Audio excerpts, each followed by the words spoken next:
सुगस network technology ने long term के अंदर सीरियस बिजनेस एक्सपेंशन किया और इसका चार्ट्स के ऊपर वो ब्रेकआउट्स भी नजर आते हैं। कंपनी का रिसेंटली मार्च का क्वार्टर है और जहां पर कंपनी ने एक नेक्स्ट एक्सपेंशन किया अपने रेवेन्यूज के अंदर और अपने प्रॉफिट्स में भी। अगर इस एक्सपेंशन को कंपनी कंटिन्यू कर रही है देन यस यहां से पॉसिबिलिटीज और बड़ी नजर आती हैं। स्टॉक का ब्रेकआउट बहुत अच्छा है, बिजनेस एक्सपेंशन कंपनी ने काफी बढ़िया किया है। मार्च में कंपनी का रेवेन्यू एक्स्ट्राऑर्डिनरी है, 774 करोड़ के रेवेन्यू पर कंपनी आती है मार्च में। ऑल दो आप कहोगे भाई ये दिसंबर के कंपैरिजन में कम है, तो ये एक्सपेंशन कैसे हुआ, लेकिन अगर आप एनुअल बेसिस पर कंपनी को नोट यहां पर कर रहे हो तो आप लोग को नजर आता है कि दिसंबर एंड मार्च ये दो क्वार्टर कंपनी का एक्सपेंशन सबसे बड़ा है। इसके पहले तक कंपनी कंसिस्टेंटली 200 से लेकर के 400 करोड़ के बीच के रेवेन्यू दे रही थी, जहां पे 400 कंपनी का एक बड़ा बेंचमार्क हुआ कर रहा था और 250 कंपनी का एवरेज रेवेन्यू था। तो अगर ये कंपनी ये जो दो क्वार्टर कंपनी दी दिसंबर और मार्च के, इसे कंटिन्यू करती आने वाले क्वार्टर में देन यस कंपनी का एक्सपेंशन हमें कंटिन्यूअसली और बढ़िया होता देखने को मिल सकता है। 300 करोड़ कंपनी ने मात्र जून में दिया था। अगर कंपनी इसी नंबर्स को आगे और कैरी कर रही है तो एक चीज आपको नजर आएगी कि जून का quarter in comparison with March company का वीक देखने को मिलता है। यहां पर आप देख सकते हो कंपनी का जून काफी वीक है इन कंपैरिजन विद मार्च। 2024 में भी यही कहानी कंपनी की रही थी, 2025 में भी कंपनी ने यही कहानी रिपीट करी है।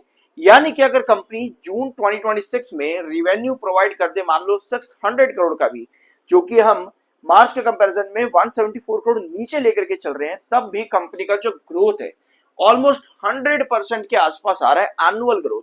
तो यस कंपनी एक्सपांड कर रही है, एनुअल बेसिस पर कंपनी का एक्सपेंशन काफी बढ़िया है और आने वाले दो क्वार्टर से आई बिलीव की एक्सपेक्टेशंस और भी ज्यादा हाई होने वाली हैं। ऑल्दो जितनी तेजी स्टॉक ने दिखाई है उस तेजी को देखते हुए इसका पी रेशियो भी काफी ज्यादा ऊपर आ चुका है, लेकिन return on capital employed ROCE company का 37.5% पर है, जो कि काफी बढ़िया नजर आता है। टेक्निकली भी स्टॉक ओवरबोट पर है, अभी प्रेजेंट सिचुएशन पे 83.6 पर आपका MFI है, 73.7 पर आपका RCA। दोनों ही टेक्निकल सिस्टम में आपके बेयरिश सिग्नल को इंडिकेट करते हैं। सब्सक्राइब जरूर करना, आई एम NISM 7 सर्टिफाइड। और ये है आपके नेटवर्क टेक्नोलॉजीज का चार्ट।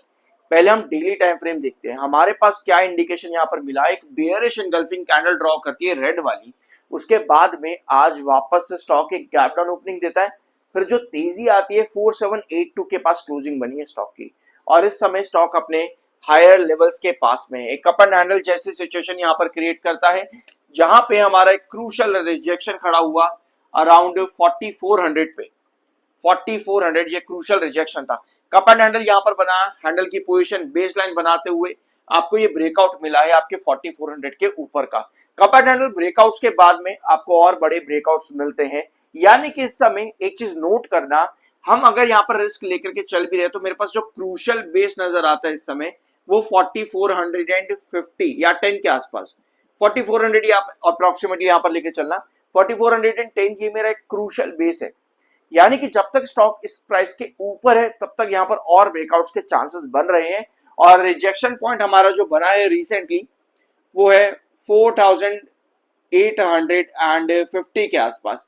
ठीक है, 1 आवर टाइम फ्रेम पर अगर हम इस चार्ट को देखेंगे तो आप लोग को यहाँ पर नजर आएगा 4812। एक्चुअली में 1 आवर टाइम फ्रेम पर 4812 ये एक पर्टिकुलर रिजेक्शन है, जहां पर लगातार तीसरी बार ये स्टॉक आया है पिछले 2 से 3 सेशन के अंदर 4812 पर। तो यहाँ बार बार हैंगिंग बेस जैसे सिचुएशन बना रहा है, जितना सस्टेन कर जाएगा उतने ही चांसेस यहाँ पर ब्रेकआउट पे है। पॉजिटिव चीज ये टेक्निकली 7 EMA 21 EMA के ऊपर है 1 आवर टाइम फ्रेम के अंदर। सो 4812 हमारा एक क्रूशियल रिजेक्शन है और डेली टाइम फ्रेम के अंदर स्टॉक ने ऑलरेडी आज के सेशन में अच्छा ब्रेकआउट प्रोवाइड किया है। 4400 के ऊपर जब तक है यहाँ पर चांसेस अच्छे हैं कि स्टॉक के अंदर ये ब्रेकआउट और फर्दर कैरी करे। कप एंड हैंडल ब्रेकआउट दिया है स्टॉक ने, जो कि स्ट्रॉन्ग ब्रेकआउट माना जाता है मार्केट के अंदर।